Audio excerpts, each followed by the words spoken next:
et constitue l'ensemble des réserves de la zone franc. À partir du moment où les réserves de cette zone venaient à manquer, logiquement, il n'y aurait plus le franc CFA tel qu'on le connaît. À moins que l'Afrique centrale ne sache qu'en réalité, rien ne va véritablement changer. Pourtant, le Nigeria et le Ghana, les deux plus grandes économies de la région, ont été très clairs depuis le début. Ils n'envisageront pas une monnaie unique tant que les pays qui utilisent le franc CFA n'auront pas coupé le cordon ombilical avec la France afin d'avoir une véritable souveraineté monétaire. Et les pays qui utilisent le franc CFA, visiblement, ne veulent pas couper le lien. Donc l'éco, pour eux, c'est juste une manière, disons, de dire aux activistes anti-franc CFA, nous travaillons, arrêtez de polémiquer sur le franc CFA, on ira vers l'éco. Sauf que là encore, les conditions ne sont pas réunies et les délais sont trop courts pour lancer une monnaie d'une telle envergure. À un an de l'échéance 2020, la question de la gestion des réserves de change n'a pas été résolue. Les politiques économiques et financières communes n'ont pas été finalisées. La CEDEAO n'a même pas encore de nouveau traité d'union monétaire et les statuts de la future banque centrale n'ont pas été clairement définis. Allons-y point par point. Concernant le taux de change, les chefs d'État de la CEDEAO se sont prononcés le 29 juin 2019 pour un régime flexible. Mais de retour d'une visite à Paris, le président ivoirien, qui est aussi président en exercice de l'UEMOA, a tenu un discours totalement contradictoire. Si l'éco devait venir à adoption en 2020, il n'y aura pas de changement de parité entre le franc CFA devenu éco et l'euro. En gros, même le taux de change ne changera pas. Une double cadence qui intrigue l'économiste Gilles Yaby, pour qui cette démarche nuit à la crédibilité d'une vraie monnaie de la CEDEAO.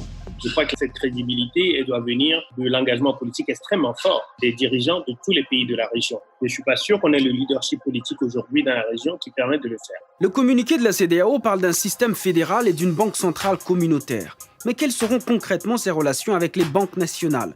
Quelle sera par exemple la valeur de l'éco par rapport au dollar américain ou au yuan chinois ? Combien d'éco vaudra un naira nigérian ou un cedi ghanéen ?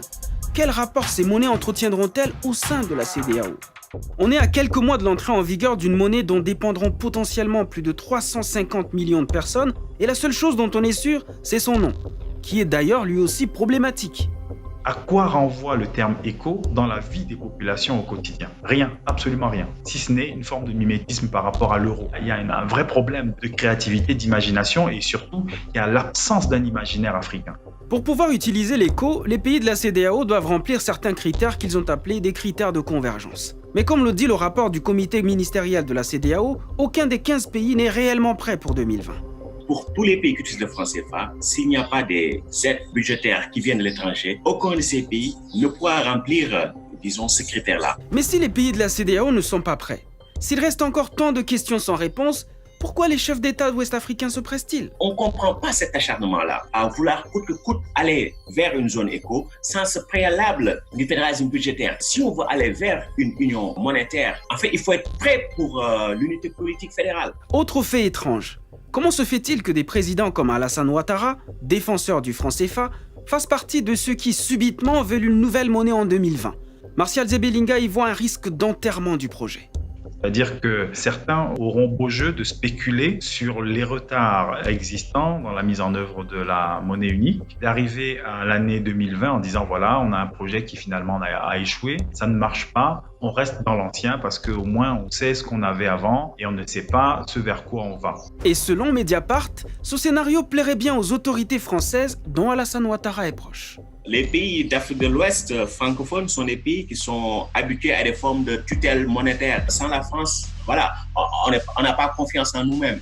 Le risque, c'est l'instrumentalisation, en définitive, de ce projet de la CEDEAO pour le faire échouer et tuer l'idée et ramener les pays africains aux monnaies qui sont en fait décriées aujourd'hui, qui sont en gros les monnaies de la colonialité.